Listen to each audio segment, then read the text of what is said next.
Yo, YouTube, what's up with your boy? Sports and Fitness Rants. I'm back, guys. Click that like button.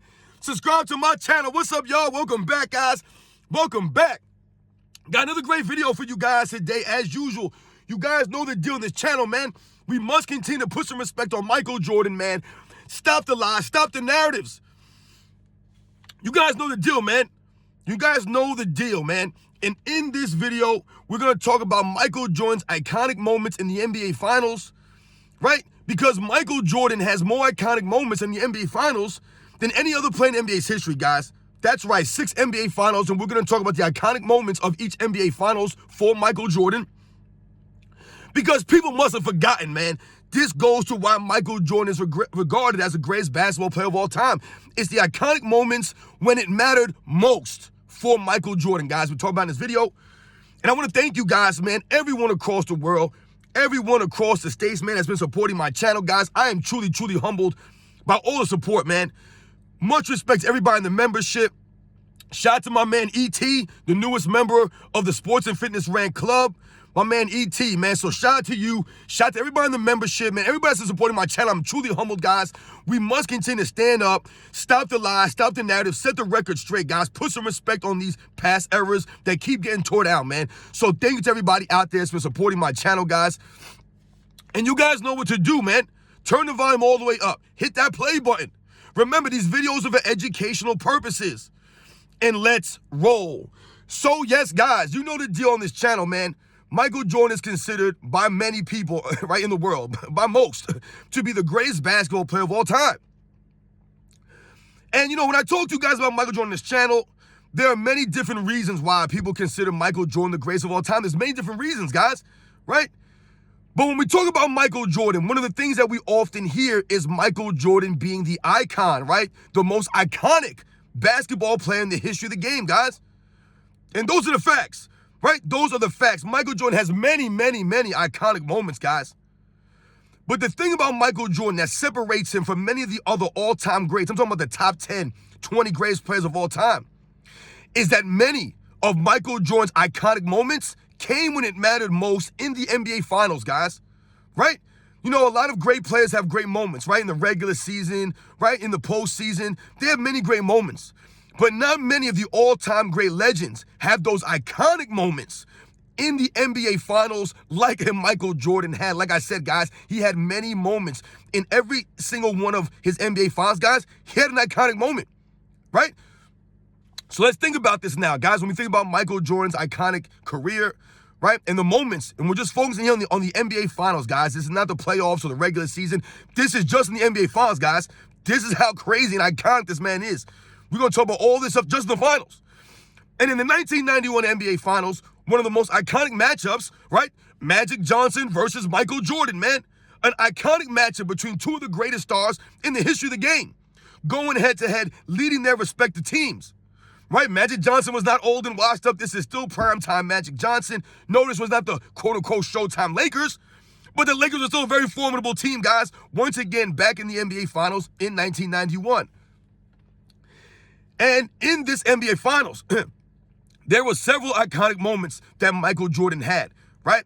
And two of them that I can think of at the top of my head that I often talk about on this channel is obviously we know, the switch hands in Game 2, right? Michael Jordan had the switch hands, one of the most iconic moves in the history of the NBA, guys. That's right. This happened in the NBA Finals. Sometimes I think people forget that, because they get caught up in the move itself, right? In the iconic moment. But they sometimes forget that happened in Game 2 of the NBA Finals with the Bulls down 1-0. The Bulls would come out and just stomp all over the Lakers in Game 2. They would come, I told you, in Game 1, if you guys remember that series, the Bulls looked starstruck. Everyone but Michael Jordan. If you watch the game, guys, look at the numbers. Everyone you could tell was a little bit nervous going into that first game of their first NBA Finals. The only one that was ready was Michael Jordan. Everyone else, they seemed really nervous, and it affected them on the court. But in Game 2, the Bulls came out, and they showed their true colors and what kind of team they were. And they beat the Lakers down in Game 2. And Michael Jordan hit the Lakers, and he hit the rest of the world with one of the most iconic moments in an NBA Finals history, guys, with the switch hands, man, coming down the lane, right, with the right hand, and then switching to the left hand. This is Michael Jordan, guys. That's 1991, Game 2. But also, A moment that's rarely ever talked about, but I always talk about this moment on this channel, was what, guys? Game 3 of that same NBA Finals. The series tied 1 game apiece. It would come down to a Game 3, a late game scenario, right? The Bulls are down by 2 points, guys, with about 9.5 seconds left. Scottie Pippen just fouls out, and the Bulls are down 2. The Bulls call a timeout. They inbound the ball to Michael Jordan all on the other side of the court. Michael Jordan uses the full length of the court to build up momentum, drive down the entire length of the court with Byron Scott all over him. Michael Jordan stops on a dime at the top of the key, right, and raises up over Vlade Divac, right? The 7'1" Vlade Divac's outstretched arms. I told you guys, to this day, if you watch the replay, I don't know how Vlade Divac did not block this shot. It like grazed his fingernail, guys. That's how close he was to blocking that shot. Michael Jordan hits that shot, right, jams his toe in the process, and then carries the Bulls and leads them to an overtime win while he shuts down Magic Johnson to no points, no rebounds, no assists, and 1 turnover in the overtime with Scottie Pippen on the bench. That's another iconic moment that no one talks about from Michael Jordan. To me, that's one of the most iconic, one of the most difficult shots and one of the most clutch shots that Michael Jordan's ever hit in his career that no one talks about, guys. The level of difficulty on that shot, to be driving down full court with Byron Scott riding you on the hip, to stop on a dime and raise up over a legit 7'1" Vlade Divac's outstretched arms and hit that shot with your team down by 2 points with seconds left in the NBA Finals. That's a huge shot, man, and the difficulty of that shot was crazy, guys. Go watch the replay of that. Insane, man. But 2 iconic moments of Michael Jordan in his first NBA Finals, guys. Not to mention the iconic moments that he had in the games, dunking on guys and flying through the air. The numbers that he put up to this day, still the only non-point guard to average 11-plus assists in NBA Finals, while averaging 30-plus points. This was Michael Jordan, guys. He was everywhere out there in that Finals, man. He was sensational. The iconic moments of Michael Jordan, 1991, guys. That's just one Finals. Let's think about the following season, 1992. You guys know where I'm going with this, man. The shrug, right? Michael Jordan beating Clyde Drexler at his own game. I've told you guys, Michael Jordan beat Clyde Drexler at his own game. And how was that? By out 3-point shooting. Clyde Drexler, when coming into the season, everyone kept trying to tell, everybody was saying that Clyde Drexler was a greater 3-point shooter than Michael Jordan. He shot the 3 better. He was more aggressive at shooting the 3. All these things. Michael Jordan took it personal. And he did what? He proceeded to shut down Clyde Drexler on the defensive end. But what else did he do? We all know about Game 1. He came out the gates, right? And showed Clyde Drexler and the rest of the NBA that, yes, I can shoot threes if I choose to shoot them. The reason why you guys don't consider me a 3-point shooter is because I do not choose to shoot threes. That's not part of my game. That's not how I want to approach the game. But in Game 1, he put everybody on notice, right, and showed everyone I can shoot threes, and he came out there and set an NBA record, 6 3-pointers in the first half of an NBA Finals, and hit everybody with the shrug. That's Michael Jordan. That's an iconic moment that he had in his career, guys. Right? That was a record. Michael Jordan, no one telling Michael Jordan can't shoot threes, but he goes out there and hits 6 3-pointers in a first half in an NBA Finals. But to this day, you have people trying to say, Michael Jordan couldn't shoot no threes. Right? That wasn't the 3-point line moved in. That was the standard traditional 3-point line that Michael Jordan was blasting the Trailblazers, right? And I told you, they thought that they had Michael Jordan figured out. They were sagging off Michael Jordan that Game 1, right? Clyde Drexler was daring Michael Jordan to shoot. And he shot it right in his face repeatedly. Once again, beating Clyde Drexler at his own game. I told you, in that NBA Finals, guys, Michael Jordan hit more 3-pointers than the entire Portland Trailblazers team combined, guys. Combined in the NBA Finals. That was an iconic moment of Michael Jordan. The shrug, right? There's nothing that Michael Jordan couldn't do and he can't do. And he proved it in the 92 NBA Finals, guys. We think about the 1993 NBA Finals, right? This entire series was one big iconic moment for Michael Jordan, guys. Right? Still to this day, the highest average in an NBA Finals in NBA's history, right? 41 points a game this man had to average. And why'd I tell you he had to average those points, guys? Michael Jordan wasn't ball hogging or chasing stats. He had to average those points because the Bulls did not have a deep roster in 93, and they did not have the offensive explosion, the firepower of the Phoenix Suns. The Phoenix Suns were the #1 offensive team that season, guys, for a reason. Guys like Kevin Johnson, Charles Barkley, Dan Marley, Tom Chambers, Mark West, right? Richard Dumas. Danny Ainge. There had a lot of players. Oliver Miller. There was a lot of guys on that Phoenix Suns team, man. They were deep, right? And one thing people don't know that's never talked about, when I tell you guys that Michael Jordan had to average 41 points a game to beat Charles Barkley and the Suns, because Charles Barkley came to play. The Phoenix Suns came to play. They put up points. But Michael Jordan had to carry the Bulls offensively because guys like Horace Grant weren't there. Pippen was very inconsistent in 93 on the offensive end. B.J. Armstrong, Paxson, Cartwright, none of these guys were consistently scoring points, which is why in Game 6, no one scored in the fourth quarter other than Michael Jordan, right before that John Paxson iconic moment. But the entire finals was one iconic moment for Michael Jordan. Something that people don't realize about the 1993 NBA Finals, guys, the Phoenix Suns and the Chicago Bulls, guys, scored the exact same amount of points. The exact same points, guys. That's how close the series was. Both teams scored the identical amount of points in total. All those games were decided 3, 4, 5 points, guys. Michael Jordan coming through in the clutch. We think about the 55-point performance he put up. 4 straight 40-plus games in that 93 NBA Finals, guys. One of the most iconic NBA Finals moments all throughout that series, guys. That's Michael Jordan's greatness. Carrying the Bulls offensively against one of the great offensive teams in NBA's history in that NBA Finals, while Charles Barkley was playing out of his mind. Michael Jordan was able, like I tell you guys all the time, to raise to another level. Icon, 41 points a game, guys, 93 NBA Finals. And we think about the 1996 NBA Finals. Once again, another iconic moment, another iconic series for Michael Jordan. And why was it iconic? If you guys remember, this was the first NBA Finals that Michael Jordan had played in since he came back from the second retirement, from the retirement. And this was the first NBA Finals he played in since his father had been murdered. And if you guys also remember, the Bulls ended up winning that NBA Finals on Father's Day, which led to Michael Jordan's emotional response in the locker room. That was an iconic moment right there, guys. Michael Jordan laying on the floor in the locker room, holding onto the ball, crying, just sobbing about his father and what that meant on Father's Day. That was iconic. That's iconic, y'all. On Father's Day, your father's murdered, your first championship since. That was iconic, guys. You guys know the deal. And if we take it a step further, though, the entire series was iconic for Michael Jordan and the Bulls. Right? That was the first NBA Finals that the Chicago Bulls went up 3-0. There was no other NBA Finals that the Bulls went up 3-0 before. That was the first one. And everyone was saying the Bulls were going to sweep the Sonics. Right? They went up 3-0, and they looked great doing so, beating them those first 3 games. But then what happened? The Sonics actually showed up, and they started to turn the tide against the Bulls, using their scrappy, physical, hard-nosed perimeter defense to make the Bulls work and earn their shots, make it difficult for them. And all of a sudden, the Suns had won 2 games in a row, and it came down to a Game 6.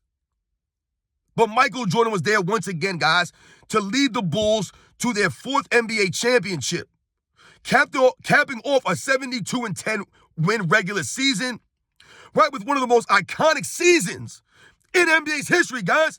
The entire season was iconic. I told you guys in a video, I did a video like a month or so ago, whenever it was, and I told you guys about the 1996 NBA season and what it meant to Michael Jordan. It was a reckoning, right? The NBA was going to have a reckoning with Michael Jordan and the Chicago Bulls. It wasn't revenge. It was a reckoning. He wanted to set the record straight on everybody that was doubting him, right? Saying that he was done, he was never going to win again. He had to reckon with these people, and they were going to have to deal with him. And that's what the 96 season was. A reckoning from everyone, all across the board. Right? He won MVP. He won the All-Star Game MVP. First team All-Defense. Right? Championship. Finals MVP. Scoring title. 72 wins. That was Michael Jordan's reckoning. His iconic 1996 NBA season, guys. Probably the closest thing to perfection that we've seen from an NBA player in the history of the NBA. That was 96, guys. And we think about 1997 NBA Finals against what? The Utah Jazz. Once again, guys, the flu game, right? Game 5. Once again, it's never emphasized enough that it was a Game 5. right? The flu game wasn't a game 1 or game 3 when the Bulls were up 3 games to nothing or something like that, or 2 games to nothing. This was in a game 5 with the series tied 2 games apiece after the Bulls had just recently lost the previous 2 games in Utah. Right? They won the first 2 games in Chicago, then proceeded to lose the next 2 games in Utah. Don't forget, guys, this was the old 2-3-2 format, where the home team played 2 games at home, then they played 3 straight games on the road, guys. And I told you, oftentimes that would favor a quality road team, right? That would favor them. All you got to do is steal 1 game in the first 2 on the road, and then you get 3 straight games at home. That puts you in the driver's seat. So going into game 5, the series was tied 2 games apiece. And what was everybody saying, guys, if you remember going into that game? Michael Jordan's not feeling good. The Bulls, everyone was picking Utah to win. I don't know how the Bulls, I remember Bill Walton saying, I don't know how the Bulls are going to win this game in Utah after they've lost the previous 2 games. Utah is one of the toughest places to play, guys, in the 90s. Their home court advantage was something insane. You want to talk about fans heckling and people saying crazy stuff and doing things? Go play in Utah in the 90s, guys. This is what Michael Jordan and the Bulls had to go through in a game 5 when he's not feeling that well. But what happened, guys? Michael Jordan once again digging deep, right? Rising up, right? Always when it matters most. Getting the most out of himself, maximizing his teammates, being a true leader, a true competitor. In a game 5, he carried the Chicago Bulls offensively. He led them with 39 points, guys, in that game, and essentially hitting the game-winning 3-pointer. If you guys remember, the game was tied. There was about under a minute to go, like 50 seconds left, and the clock was going down. And Michael Jordan hits that 3-pointer, guys. Right, he looked so exhausted after he hit that shot. And Scottie Pippen, carried him off onto the sideline with like 25 seconds left on the clock. That was the game-winning shot, guys. Michael Jordan did that in the flu game, guys. Left it all out on the court. And if you guys remember, I take it a step further. The Bulls were getting crushed early in that game, guys. They were down double digits early in that game. But it was Michael Jordan who rallied them, guys. It was him who rallied them while being under the weather, guys. One of the most iconic moments in NBA's history that people don't talk about, it being a game 5 on the road in Utah, guys. And the Bulls were getting blown out early in that game. That wasn't the Bulls beating the Utah Jazz down the whole way. No. That goes to the icon of Michael Jordan, goes to his legend.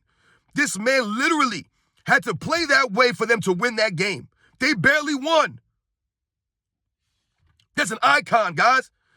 And then obviously 1998, guys, you know the deal about 1998, Game 6, man.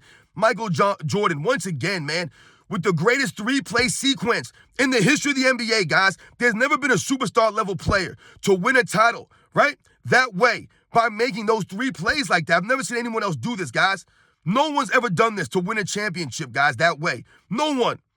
Right? Michael Jordan going the 2-for-1. People forget. They never mentioned that 2-for-1 layup. That was the key to everything. Michael Jordan cannot hit the shot if he doesn't get that layup. If he doesn't get that 2-for-1 layup, right? Don't forget, guys, the Bulls called a timeout. John Stockton literally just hit a 3-pointer. Put the Bulls down 3. The game was tied, guys. And John Stockton came down and hit one of the biggest shots of his career. Put the Bulls down by 3 with under a minute to go. Like 50 seconds. The Bulls called timeout. They drove up a play from Michael Jordan.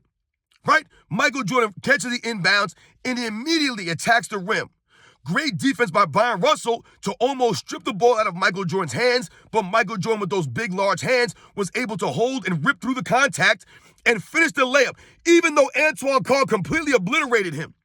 Watch the replay, guys. Antoine Carr completely fouls Michael Jordan on that layup. Michael Jordan makes the layup. No foul is called. And then what does he do?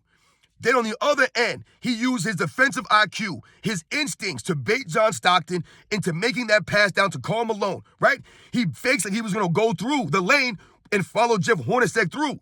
And what did Michael Jordan say, right, about that play? He knew they were going to do that. He watched them run that play previously, and he remembered them doing that. This is the IQ of Michael Jordan, guys. This is the greatness of this man on both ends. To remember that and fake John Stockton out, steal the ball from Karl Malone without fouling him. No foul there, guys. You've seen the replay as a clean strip. And he recovered the ball. Never passed to anybody. I want you guys to think about something, guys.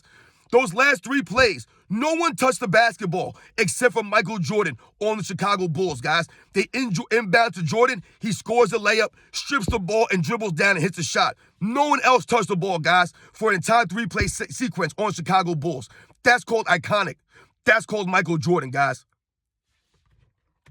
guys know the deal, man. As you can see, there's a reason why Michael Jordan is regarded as the greatest basketball player of all time, and it's really not a conversation. There's a reason why Michael Jordan is regarded as the most iconic basketball player, the most iconic athlete in the history of sports. There's a reason for these things, because Michael Jordan had more iconic moments when it mattered most in the NBA Finals than any other player in NBA's history, guys. No one has the moments that Michael Jordan had. No one in the history of the NBA, guys. These are iconic moments that everyone remembers, that people talk about, some people forget about. This is Michael Jordan, guys. You guys know the deal on this channel. Remember, it's not about you believing Michael Jordan's the greatest of all time or not. The one thing that can't be denied is that Michael Jordan's the most iconic basketball player in the history of the game, guys. And the reasons being that most of his iconic moments happened in the biggest stage of the NBA Finals, guys. You guys know the deal, man. I'll catch you guys on the next one.